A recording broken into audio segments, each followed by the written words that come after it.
A CDC panel says healthcare workers and nursing home residents should get the coronavirus vaccine first. The FDA has yet to approve the two vaccines from Pfizer and Moderna, which are seeking emergency use authorization. Once that happens, the first doses could go out in 2 weeks. The U.S. currently has more than 13.6 million confirmed COVID-19 cases. More than 270,000 people have died. Mola Lenghi has more on the next stages in the vaccine rollout. Today, an official roadmap to ending this pandemic as members of a federal advisory committee officially voted on who should be first in line. First up, our healthcare heroes and nursing home patients ravaged by the virus. 24 million Americans who could start getting the first doses in about 2 weeks. Once approved by the FDA, the first batch of Pfizer vaccines is expected to be delivered to hospitals on December 15th. The first batch of the Moderna vaccine a week later. From there, states will use this roadmap to get the vaccine in the arms of Americans, which is expected to take about 5 months. Dr. William Schaffner is an advisor for the committee that voted today. What are you still concerned about? Delivering it in the United States alone to 330 million people will have to be reassuring, will have to be persuasive. There are people who are skeptical, lots of people. The next phases, expected to begin in January, will focus on the 87 million essential workers, teachers, police, firefighters, and workers in food production and transportation. Phase 1C will include adults over the age of 65 and those with high-risk medical conditions, more than 153 million people. This is the most complicated vaccine campaign in United States history. Dr. Tom Frieden, the former CDC director, says there are a lot of challenges in this rollout. And unless Congress provides substantial funds to state and local governments, there's going to be a lot of difficulty getting this vaccine used as soon and safely as possible. Ohio Governor Mike DeWine has a plan in place. The National Guard is in charge here. They've been practicing. They're ready to go. This is necessary to get them out to the smaller counties. Well, state officials in each state will decide whether to follow CDC guidance throughout the rollout of the vaccine, which will be a daunting responsibility considering health officials say at least 70% of Americans need to be vaccinated if we're ultimately going to flatten the COVID-19 curve once and for all. Elaine. Mola Lenghi, thank you. Hospitalizations are also rising across the U.S. Close to 100,000 people are being treated in hospitals for COVID-19. South Dakota and Indiana are two states reaching their breaking points. They have the highest rates of COVID hospitalizations per capita in the country. David Begnaud has more from workers on the front lines. If I don't have COVID, I cannot spread COVID. We start in South Dakota. As the virus rages, so does the debate. It's just a mask, wear it, this is a public health crisis. I don't know what else to say. When did government get to dictate what we wear? That was in Rapid City last night, in a state that leads the nation in per capita hospitalizations. For COVID, Indiana ranks second. Scott Samlin is an emergency room doctor in Hammond, Indiana, near Chicago. We first talked to him back in March. This is the most scared I've ever been being an ER doctor. That was at the start of the pandemic. Now? It's been 9 months, and we're still at it. I'm emotionally and mentally fatigued, and physically. I think everybody is. Tonight, Indiana set another record for hospitalizations, nearly quadrupling in just 2 months. This 25-bed hospital in rural Missouri cannot keep up. It is overwhelmed. Take Florida today. They hit 1 million total coronavirus cases. What's it about? Patient care. In New York, there was a walkout. We don't have enough staffing, so we can't take adequate care of the patients. And listen to this nurse in North Dakota. One day your patient will be doing okay on a couple liters of oxygen, and the next day they're needing to be vented. 1 in 4 North Dakotans know someone who died from the virus.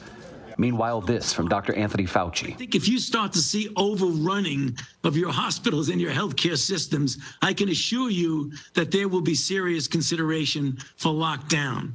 In Michigan, this is Patricia and Leslie McWaters, married nearly 50 years. Family members say both were taken to the same hospital where Patricia worked as a nurse. They both died at exactly 4:23 p.m., 2 days before Thanksgiving.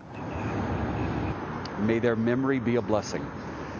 You know, COVID-19 may have been in this country as far back as a year ago, even before China reported its first case. How do we know that? Well, the CDC sent researchers to take a look at blood donations inside the Red Cross, and some of those donations actually contained antibodies for COVID-19. And those blood donations go all the way back to December of last year. Elaine?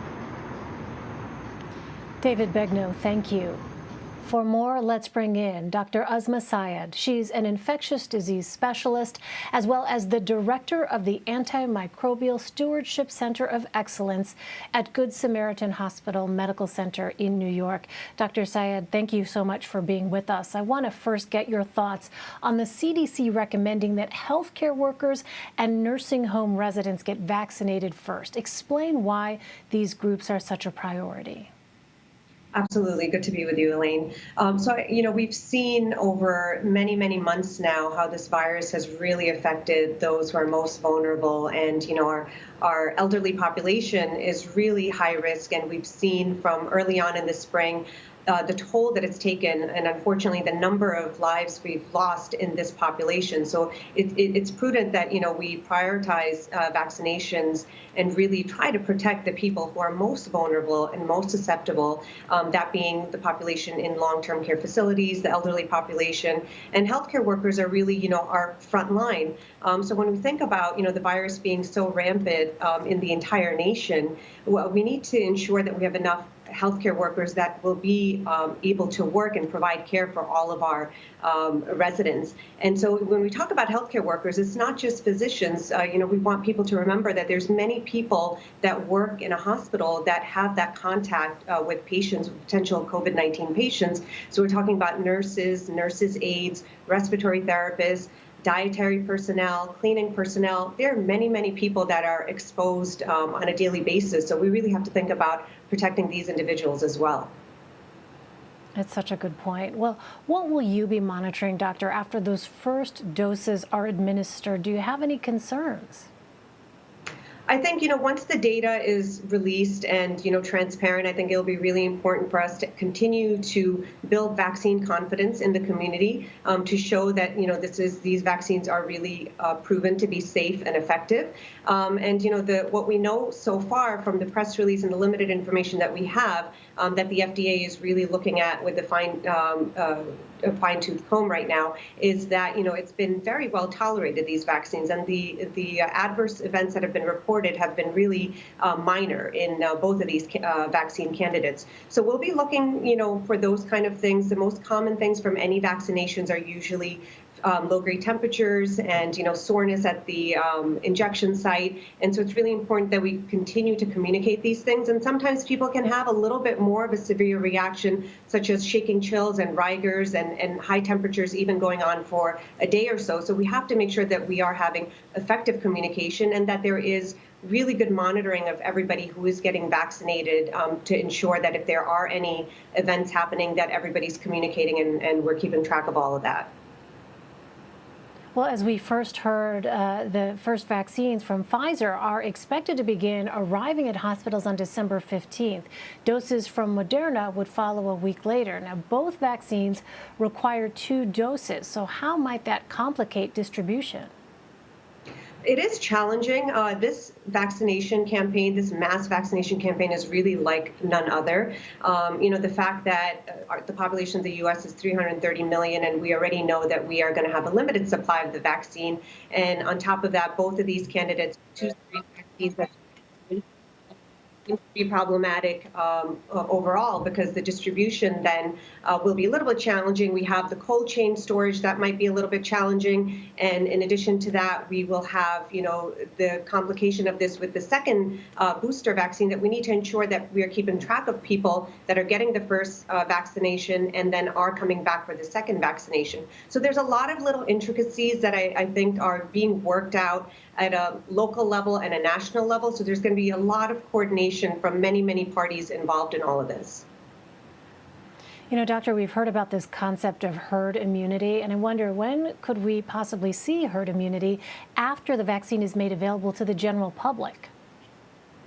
So that's a great question. We talk about herd immunity a lot and throughout this whole pandemic, and it certainly is advisable that we reach herd immunity as a nation and as a world with vaccinations, because it's much safer and we save a lot more lives that way.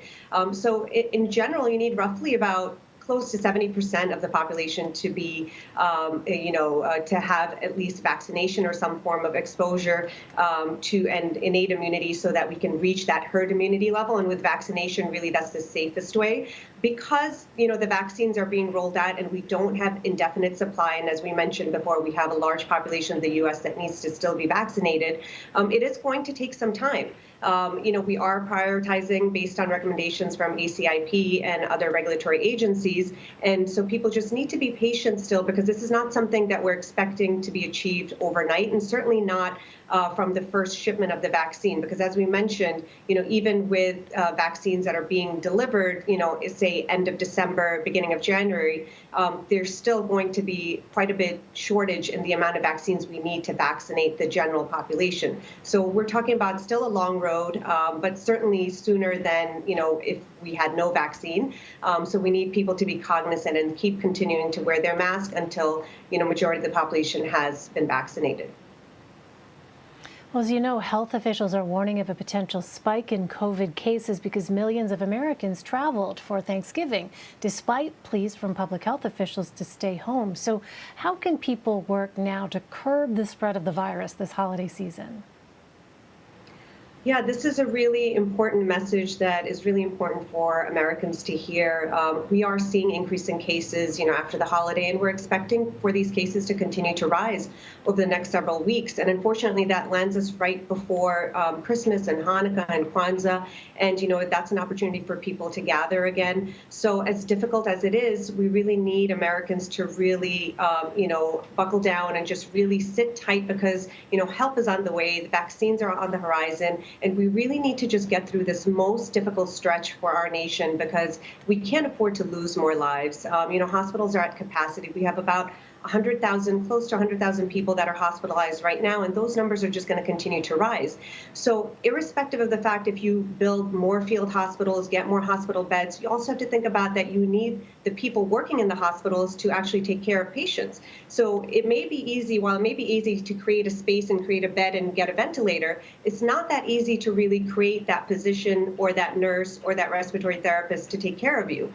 So people need to really think about these things and, keep that in mind as we get through the most difficult phase of this pandemic. Dr. Uzma Syed, doctor, thank you so much for taking the time to talk to us. Really appreciate it. My pleasure.